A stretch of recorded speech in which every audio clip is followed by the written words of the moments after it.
Hey y'all, welcome to my channel. It's your girl Agasha from the 256, your East African girl here to bring you positive vibes. Now, as you can tell by the title, we're going to be talking access with me. But it's mainly just going to be me explaining what experiences I've been through and some of the things that can be done to make access better and therefore our lives better. So stay tuned. A lot of the examples I'm going to give are based off examples I've had from Uganda, which is where I'm from, the country that I love to rep all the time. But it's kind of sad that we aren't where I would envision that we should be in 2020, in the decade that we're in. So if you're not from Uganda or you don't even know where Uganda is, I'd still encourage you to watch this video, share it, because a lot of the things that I'm going to mention might be something that you go through or someone that you love goes through, or just generally that someone else in your space goes through. So yeah, but before I get into that, my shout out today is going to be going to random chicas who say you are such an inspiration gal. Never seen someone with such positivity in their life. Kudos, Agasha with heart eyes. Oh my gosh, thank you so much. I feel your positivity and I hope you feel the positivity from me too. I've been looking forward to doing this video for a while now, and so much so that I wrote a list of everything I want to talk about, not like you can see because lighting is just helping us, right? I'm currently in Canada and I miss home so much. One day I was just like, I just want to go home. I just want to experience getting gonja, getting kabalakala, getting a Rolex. I just want to be home, just smell that air and all that. But as I was sitting in that moment of thinking how much I missed home and how much I missed the experiences I have, for a second I thought about how my experience would actually be if I was at home without the amount of blessings that I've been able to have. So at home, when I go home, a lot of people drive me everywhere. Everywhere I want to go, I'm driven. I don't think I've used public transport at all in Uganda. I know a lot of people, certain people with mobility challenges do use it, and it is stressful. But it is literally it's a nightmare me thinking about even going to use public transport back home. And in that moment I was just like, wow, if I subtract all the things that I've been blessed to have, having someone drive me around, having my parents who are blessed enough to provide me more than just my basic needs, but also comfort, my experience of Uganda would be a whole lot less fun, a whole lot less comfortable. And it was literally scary just thinking about that. And the fact that I am here being able to just think about that and say, okay, that sucks, I realized how much privilege I have and how it was time to use my voice to say nah. But there's some people that literally just can't get to healthcare, just can't get to a hospital, can't get to their work, and that is an actual problem. But I will explain some of the inconveniences that I have gone through, which should also give the perspective that just because people are in wheelchairs, it's not all about going to the places that are necessary. Yes, please make transport available so people can go to work. Please make transport available so that people can get healthcare, but also make transport available so we can go to fun places. Make places actually accessible so that we with mobility challenges or people in wheelchairs, I know I'm speaking based off wheelchairs, but access is way more than just having it be wheelchair accessible. There's a whole lot more things that fall under making a place accessible, and that falls under making sure that people are aware of how to talk to people that are hearing impaired or that are visually impaired and that have mobility challenges. So it's a whole scope. It's not just one thing. And for some people that might be overwhelming, but it's all about just tackling one thing at a time. But I've experienced going to a cinema and literally them being like, hey, you want to watch a movie here? Wheelchair access. I mean, you can get out of your chair and sit on another chair, but that's not what I want to do. I want to sit in a place that I am comfortable sitting in and enjoy this movie, and that is something that cinemas in Uganda have not been able to afford me. Cinemaplex? It's called Cinemaplex or Cineplex. I'm calling you out. Please, let's make our places accessible. When I go to the cinema back home, I've gone to the cinema at Acacia, and I think once at the one at Garden City before it closed, and I there's no actual place to sit. Like, you sit in the stairway, and if people want to use the bathroom or need to get up during the movie, they are literally hitting you with their body, or they're hitting you with their bags. Like, it's just a whole mess. And I've been there more than once, and I would literally expect that. I know that employees probably don't have that much power, but I would expect them to at least, like, tell someone in power that, somebody in a wheelchair came in today, and so what is the next step? Other experiences that I've had is I've gone to a club. I went to, what's the place? I went to Bubbles. And if you know the nightclub scene, you know what Bubbles looks like. There's like a long staircase going down, and my friends wanted to go, and I'm somebody at that point. I was somebody who was like, nah, like, somebody can just carry me down. I've been carried down before. So I was telling the askari, or the guard, that, can you carry me down? And he's like, no, like, we can't, like, as you can clearly see, it's not made for wheelchair people. So they basically said no. They literally in point blank period said, you can't be here because you're in a wheelchair. And I was like, excuse me? At that point, me and my friends were over it, so I didn't make much of a scene. But it's just like, who's to tell you that somebody with a mobility challenge, or whatever somebody's disability may be, is not entitled to have fun, or entitled to enjoy life, or entitled to do what the other person that is able-bodied is able to do? Like, it was just a whole mess, and I was like, yikes, I read a little bit of the laws that were put in place, and the different acts that are put in place to ensure the places are accessible.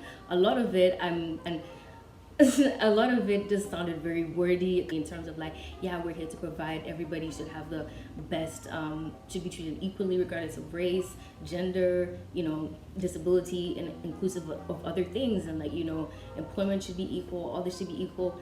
But correct me if I'm wrong, but I just don't see very much of that being enforced. And in actually one of the documents that I read, it was that public places should be accessible, and they encourage private facilities to be accessible. So it's like, if you can, then that would be cool, but if you don't have to. That's basically what it was saying, and that shouldn't be the mentality. And a lot of public places that should be able to be accessible to everybody regardless of, are not even accessible today. And I will be putting some examples, because I don't want to just be spitting accusations without facts, but they just aren't. And so if public places aren't even being made accessible, where is the example for private properties or private facilities to follow? So I say all this to say that, as Ugandans, or as like wherever you may be, regardless of what your government is doing, I just don't feel like our government sees us. I don't feel like we're represented. I know that there are people with mobility challenges that are in parliament, but I don't know how much they are heard based off what I see and where I see our countries going. And so it all comes down to what each individual is willing to do, because we can have all these acts passed, or all these laws passed, or all these legislation set in place, but if as humanity or as society we're not open to actually enforcing it, then there's no point. So it's like, so basically, if you have an organization, or you have a building, or you have a business, if you only have steps and you are preaching, I'm accepting everybody, we're open to everybody regardless of, you actually aren't. You're not welcoming of people who use wheelchairs, of people who are visually impaired, or people who have different mobility challenges. You are not welcoming to us. But if you literally just have a step, you have actually said, we do not care to have you in here, and that's point blank period. A lot of people, just because they don't let their places define where they go, doesn't mean you shouldn't make it easier. It's about it sticking in your mind and saying, when I go to another place that has steps, or that has service that is not open to everybody, I'm going to call it out, An example of a place that really just embodied making their place accessible back home was my orthodontist. She's amazing service. She used to work on my teeth before my injury and then after. So it was harder for me to go to her actual location. After a while, she actually ended up putting a ramp where I could go through the front, because before I used to go through the back of her office, and it just really wasn't a real entrance. And I really just found it so amazing that she actually made a way for me to go just based off knowing that I'm the only customer that she currently knows right now in a wheelchair, but now she's just open to a lot more people that maybe wouldn't have come because of the stairs. So that's another point. If you're building, if you're planning a business, or you have a restaurant, or you have anything that you're really hoping to get customers from, don't only build a ramp after you know somebody that's in a wheelchair. I mean, that's great, but just make it all inclusive, because there's certain people that just won't go to your place because they see stairs. So something I'd encourage people to do, because this is not just to call people out and say not enough is being done. I want to come here with possible solutions that I think are helpful. So one thing is just to stay educated. So there's a lot of documents on the internet on how to treat people with mobility challenges, or to treat people in the disabled community. And there's also a lot of film out there. I just came from watching this Netflix series. It's called Crip Camp. I would definitely recommend everybody watches that, even if you're from Uganda or any other place. It's very American based. It's based in America, and it's based off seeing how different people fought for equality and fought for laws being passed to treat everybody with disabilities equally in the workspace, transportation, everything that has to do with lifestyle. So I'll definitely watch that. Even if you're not from America, there are very many things that I feel you could benefit from watching that, and just understanding that we are human. We want the same thing, and some of the limitations that are set from our disability are just based off the fact that some of the places in the world are just not built to welcome us, and that needs to change.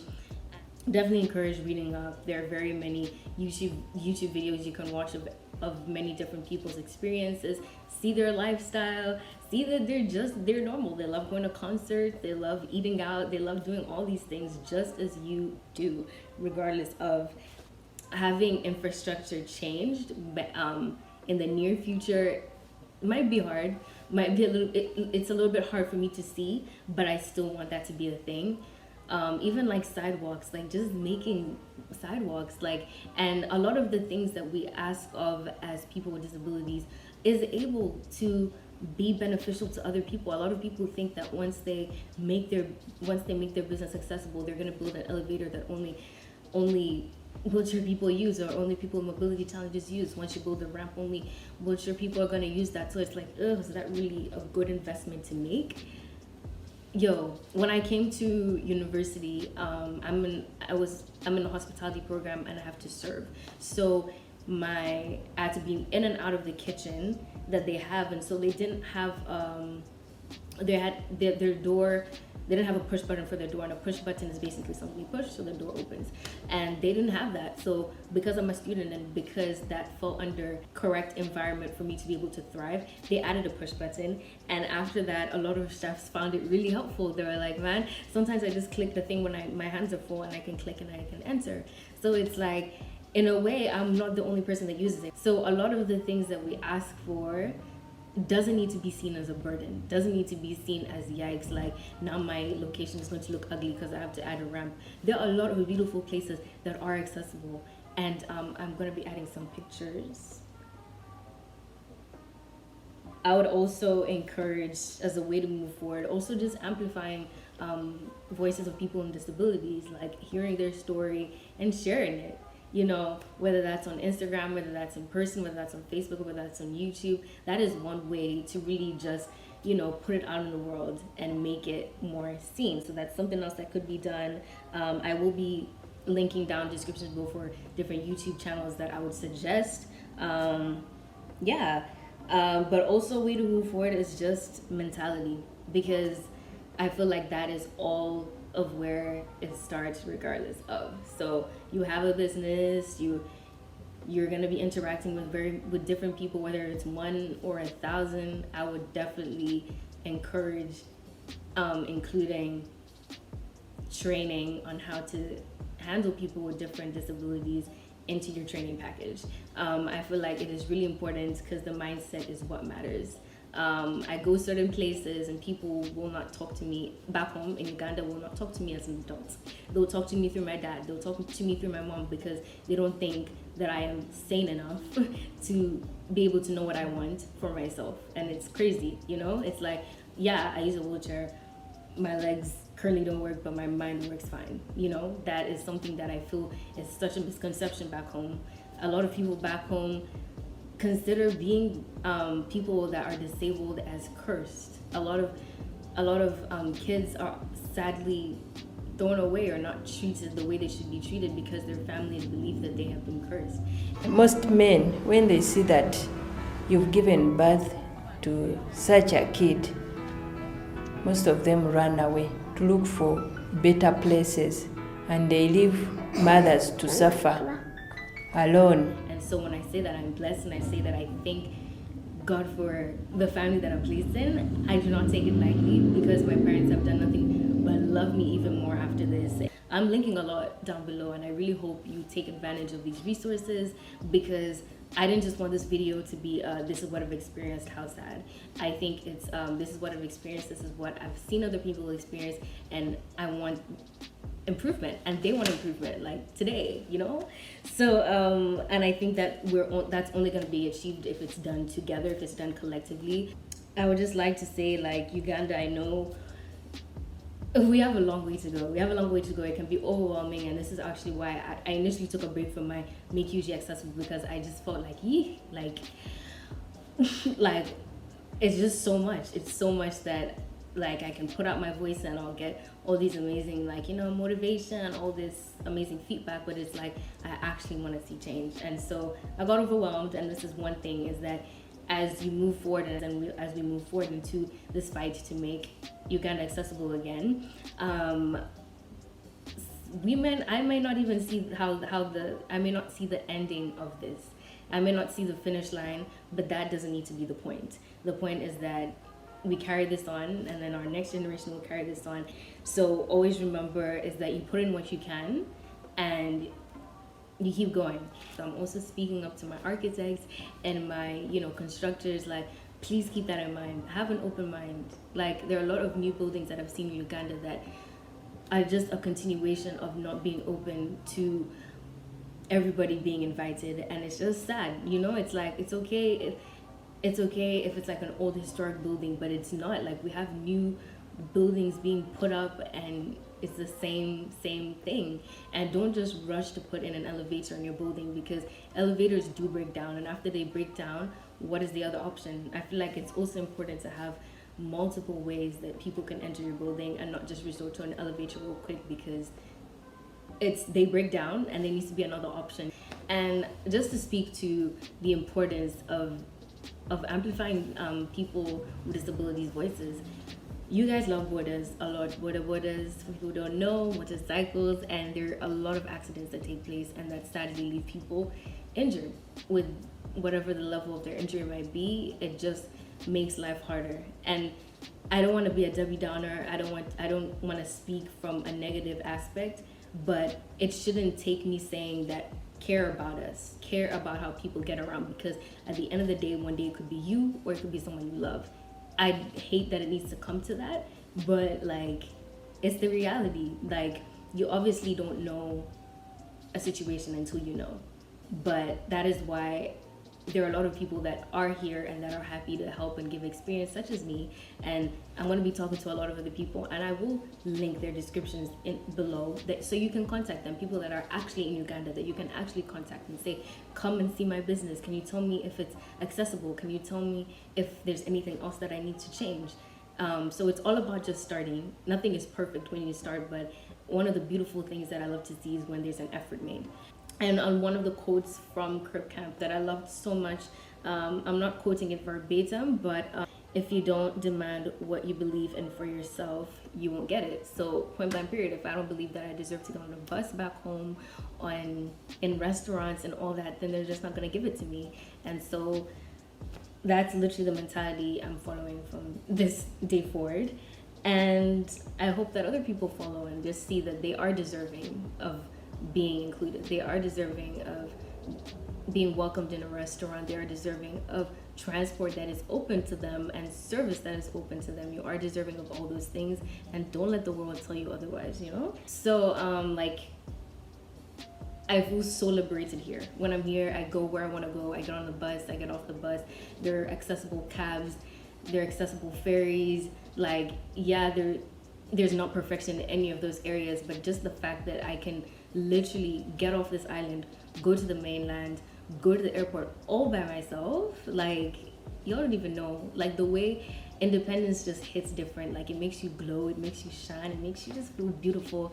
And when I'm back home, even though I am so grateful for all the provisions that my parents and everyone around me has made for me, it just doesn't feel the same. It just doesn't feel the same. And to know that I feel that way with all this privilege, like, how much worse does someone else feel whose family literally depends on them to bring food on the table, and they can't even get to work without worrying that this matatu is not going to be able to take them, or they're not going to be able to get help, or they can't even get into certain buildings. Like, it's just it's not it's so yeah, I just really want this thing for my country so much, and I love it so much. I boast about my country, and the fact that when I go there, I just know that I'm not as welcomed as it may seem. Sucks, you know? It really sucks so much that I have a love for my country that in a way doesn't love me back, or at least doesn't show it in the way that it's made up. So yeah, so I'm gonna conclude that, and I really hope you got something from this. I have a lot of editing to do, but I really just feel like it's so worth it. It's such an important topic, and I'm going to keep talking about this, and I hope you keep talking about this too, because it's important.